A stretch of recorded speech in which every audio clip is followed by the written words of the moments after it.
So, Professor Diamond, tell us a little bit about yourself. Yes, well, actually, I'm from Boston, as you can tell from my extremely annoying accent.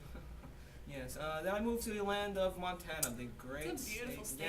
Yes, the great state of Montana. Yes, Yeah, yes. absolutely. But actually, Montana itself, you can read about this in my book. I actually wrote, 50,000 pages about this, that the kids in CGI would have to read, specifically for them, yes. But in Montana specifically, we have a lot of environmental problems with the soil and mining. It's a very delicate situation. Intriguing. Yes, yes. But you know what else? You know what else I love What? about Montana? Tell me, Jared The Diamond. great state of Montana. You can find a whole bunch of birds in Montana. Cardinals, cockatoos, peacocks. Cockatoos. I Yes. thought those were only in the rainforest. No, in Montana. Montana is that awesome. Truly of a place. amazing. Yes, yes. And I'm from Boston, I should know. So, Jared Diamond, is this your career path that you chose to take?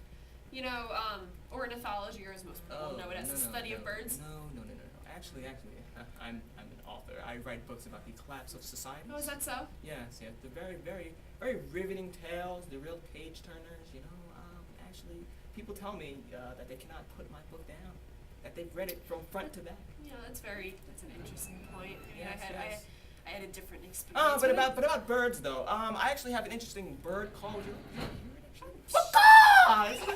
It's actually the Albanian peckerhead. Yes, that is that bird call. Fascinating. Yes, because I am Jared Diamond, Such a lover of birds multi-talented in man. Montana. Yes. So, Jared, what spurred you to write these supposedly riveting novels about the collapse of societies? Yes. Well, actually, it's an interesting story behind that. Is that so? Yes, Tell me. yes, it is. When I was visiting Papua New Guinea, or as us in Boston Academia like to call it, PNG. Yes. I get that. Yes. Anyway, I met this man named Yali. He had some very interesting comments about baggage. And he seemed to me as if he was sort of glowing, an angelic figure in my eyes.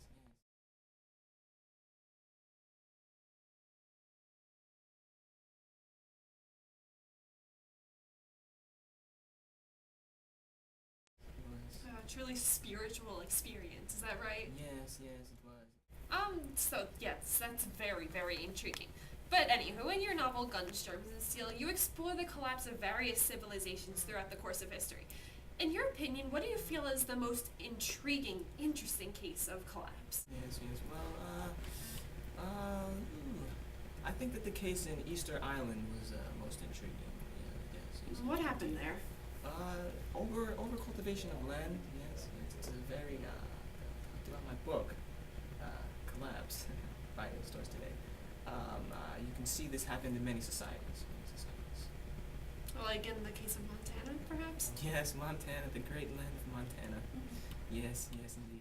Yeah, Easter eggs! Easter Island's collapsing! So, the Vikings, didn't they have a similar issue that Easter Island had? Wasn't there something that went wrong with the cultivation of their land? No. Actually, this season the Vikings' problem is Donovan McNabb. Yes, he's the terrible quarterback. That was the Vikings' problem. That is why that civilization collapsed. Because Donovan McNabb is so terrible. What happened to my Boston accent? I don't know. Go Vikings! Oh my god, a ball! So, Jared Diamond, you have some very interesting titles for your the chapters in your novel Guns, Germs, and Steel. And one of them was titled Apples Are Indians.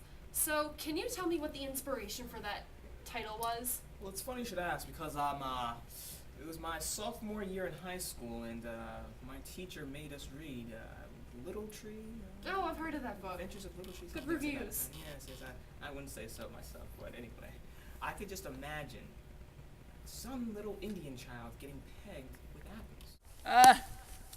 Don't throw apples at Indians!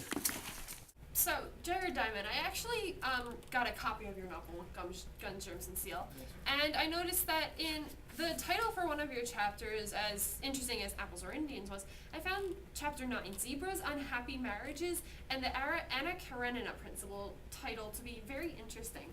What spurred you to create such a title for your novel? Well, actually, in Boston Academia, yes, okay. Number one, zebras. We love Six Flags Safari and Boston Academia.